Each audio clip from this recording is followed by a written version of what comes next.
अस्सलाम वालेकुम students, I hope आप सब लोग खैरियत से होंगे। आज हम अपनी next properties of equality of real numbers को कवर करेंगे। ये आपको बुक के पेज नंबर 14 एंड 15 पर मिल जाएंगे। स्टेप बाय स्टेप करके हम लोग ये तमाम प्रॉपर्टीज़ को जो है चेकआउट करेंगे कि बेसिकली प्रॉपर्टी होती क्या है और काम कैसे करती है। Number 1 is reflexive property. Reflexive property आप याद रखिएगा, रिफ्लेक्शन के वर्ड से निकली है, ठीक है। ये जस्ट आप मेमोराइजेशन के लिए इसको इस तरह से याद कर सकते हैं कि रिफ्लेक्सिव जो वर्ड है वो रिफ्लेक्शन से निकला है। अब मैथ्स का एक रूल है कि हर वेरिएबल अपने इक्वल होगा, ठीक है। वो कोई भी वेरिएबल है, वो ए है, वो एक्स है, वो एम है, वॉटएवर, जो भी वो वेरिएबल है वो अपने ही इक्वल होगा, ठीक है। यही लॉ जो है मैथ्स का नंबर्स पर भी अप्लाई होता है। फॉर एग्जांपल एक नंबर है 56, वो अपने इक्वल होगा। एक नंबर है 23, वो भी अपने ही इक्वल होगा। और एक नंबर है 112, वो भी अपने ही इक्वल होगा। ये एक बेसिक सी प्रॉपर्टी है जो ये कहती है कि मैथ्स में हर वेरिएबल या हर नंबर अपने इक्वल लाजमी होता है। मूव ऑन होते हैं अपनी नेक्स्ट प्रॉपर्टी की तरफ, that is symmetric property.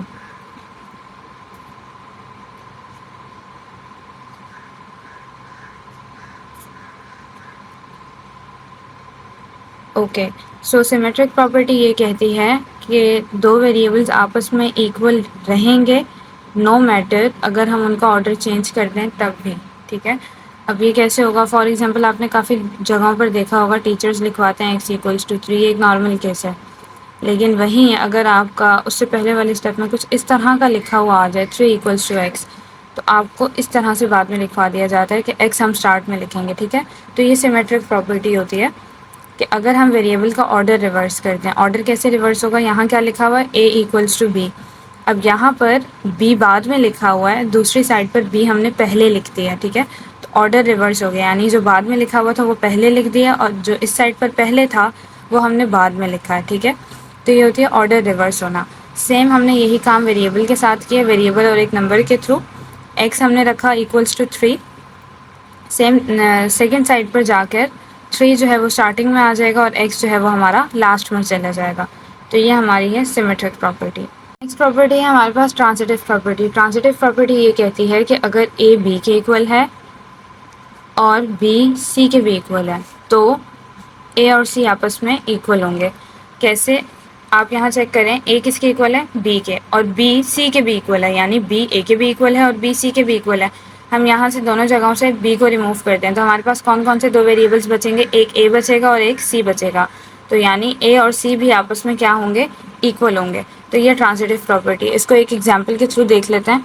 For example हमने a ले लिया y+2, b ले लिया हमने 12, b क्या था? 12 था, और c हमारा आप ले लें 3x, ठीक है। तो अब यहाँ पर क्या करना है? a और c को इक्वल रखना है। a ये रहा, ये लिखा आपने, और c आपका ये रहा, ये आपने यहाँ पे कॉपी कर दिया।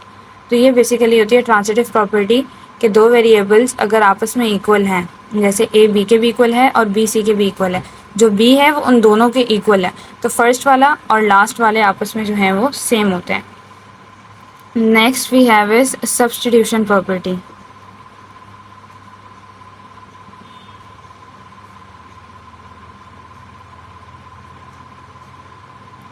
सब्स्टिट्यूशन प्रॉपर्टी में बेसिकली ये होता है कि फॉर एग्जांपल अगर a b के इक्वल है और a c के भी इक्वल है, सेम है, तो b और c आपस में इक्वल होंगे, ठीक है। अब हम इसको एग्जांपल के थ्रू देख लेते हैं। इसमें बेसिकली ये है कि फॉर एग्जांपल आपके पास दिया हुआ नंबर x+2 = 10। यहाँ पर एक चीज़ देखें, सब्स्टिट्यूशन प्रॉपर्टी में a b के इक्वल है और a c के इक्वल है। a आपने दोनों जगहों पे सेम रखना है। तो a को जब हम हटाएंगे तो हमारे पास दो वेरिएबल्स कौन से रह जाएंगे? b और c। तो वो b और c आपस में इक्वल होंगे। एग्जाम्पल के थ्रू अगर हम करें तो यहाँ से हमारी x की वैल्यू क्या आएगी? 8 आ जाएगी, ठीक है। अब हमने ये नहीं करना, हमारे पास इक्वेशन जो दी हुई है वो लिखी है हमने, ये जस्ट हमने x की वैल्यू निकाली है। आप कह लेंगे रफत में हमने कैलकुलेट कर लिया। x की वैल्यू क्या आई है? 8 आई है। x की जगह पे 8 पुट करना है, 10 = 10। अब यहाँ हमने क्या किया है? x की वैल्यू कैलकुलेट की, ये जो हमारी x की वैल्यू थी यहाँ पे कैलकुलेट की और इसको यहाँ जाकर सब्स्टिट्यूट किया, यानी एक वेरिएबल की कैलकुलेट कर लेना वैल्यू को और जहाँ पर वो यूज़ हो रहा है वहाँ जाकर उस वैल्यू को डाल देना। This is called a substitution property. Okay, next property जो हमारे पास है वो है एडिटिव प्रॉपर्टी। एडिटिव प्रॉपर्टी ये कहती है कि अगर ए के अंदर हम सी को ऐड करें और बी के अंदर भी हम सी को ऐड कर दें तो हमारा ए और बी जो है ना वो इक्वल आ जाएगा। अब ये होगा कैसे, एक एग्जांपल के थ्रू देख लेते हैं। यहाँ पर आप चेक करें, यहाँ मैंने क्या ऐड किया, प्लस सी, और यहाँ पर भी क्या किया, ऐड प्लस सी, यानी दोनों साइड्स पर मैंने सेम जो है ना वेरिएबल्स वो ऐड करवाए हैं। अब ऑब्वियसली अगर हमारे पास मैथ्स में एक हम वो ले लेते हैं, एग्जाम्पल के थ्रू इसको समझ लेते हैं। हमारे पास है x - 5 इक्वल्स टू 10, ठीक है। ये मेरा a है और ये b है। ये वाली जो इक्वेशन थी ना a इक्वल्स टू b, वो मैंने ये बना दी, x - 5 इक्वल्स टू 10। अब क्या करना है, a के अंदर भी c को ऐड करना है और b के अंदर भी c को ऐड करना है। मेरा b ये है ना और a ये है। a के अंदर भी मुझे एक c ऐड करना है, तो c फॉर एग्जांपल मैंने +5 ले लिया, ये मेरा c है, इसको ऐड कर दिया।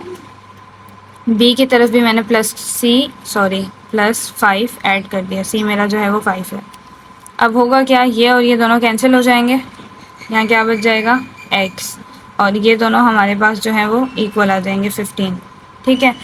एक तो ये केस बन सकता है इसका, यानी कि ये दोनों डायरेक्ट कैंसिल हो गए जैसे ही हमने c को ऐड किया और हमारा डायरेक्ट जो है वो आंसर आ गया। इसके अलावा जो केस बन सकता है वो ये है कि x इक्वल्स टू, अगर 15 लिखा हुआ है, सिर्फ x इक्वल्स टू, यहाँ मैंने क्या लिखा था, x - 5 इक्वल्स 10 लिखा था। अगर x इक्वल्स टू 15 लिखा हुआ है, यहाँ पर भी c ऐड कर दूँ और इस साइड पर भी c ऐड कर दूँ, ये दोनों कैंसिल हो जाएंगे, x इक्वल्स टू 15 डायरेक्ट आ जाएगा, ठीक है। तो इसके इस तरह से दो केसेस जो हैं वो बन सकते हैं, लेकिन दोनों में होगा क्या, बेसिकली जाकर होंगे ये कैंसिल ही। नेक्स्ट है हमारे पास मल्टीप्लिकेशन प्रॉपर्टी। अभी जैसे एडिटिव प्रॉपर्टी की थी उसमें क्या किया था, a और b इक्वल हैं तब जब a के अंदर हम c को ऐड करें और b के अंदर हम c को ऐड करें, ठीक है। अब ये है मल्टीप्लिकेशन प्रॉपर्टी। ऑब्वियसली नेम से हमें पता चल रहा है कि मल्टीप्लाई होगा।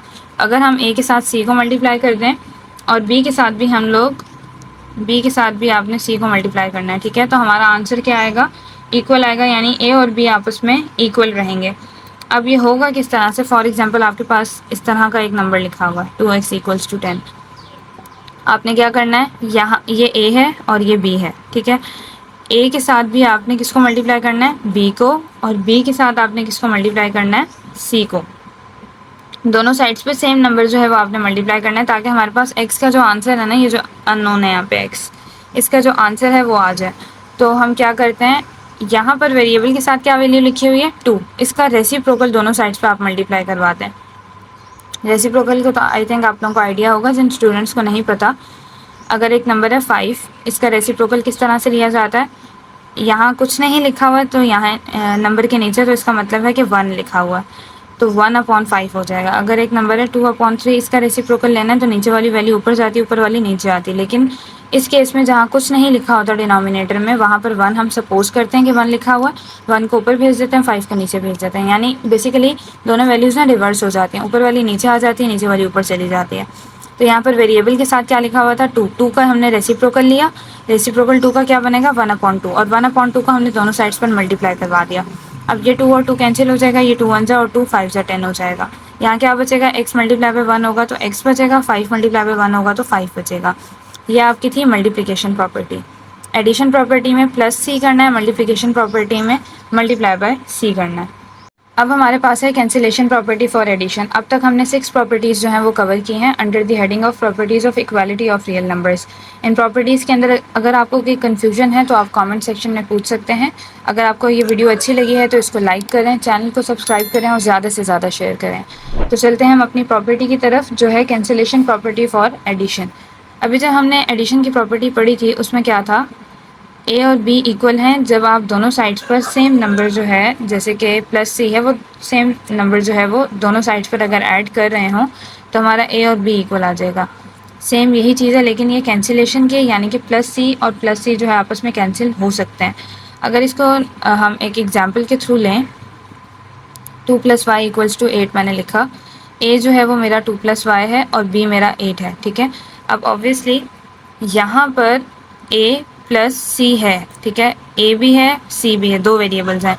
इस साइड पर मेरा एक ही वेरिएबल है जो कि है b, मुझे c चाहिए, तो आप इसको इस तरह से लिखें। पहले तो a आप बनाएं वेरिएबल को, ठीक है, ये ए आपका वेरिएबल हो गया, सी आपका 2 हो गया, दूसरी साइड पे बी जो है वो आपका 8 हो गया। आपको क्या चाहिए? सी चाहिए।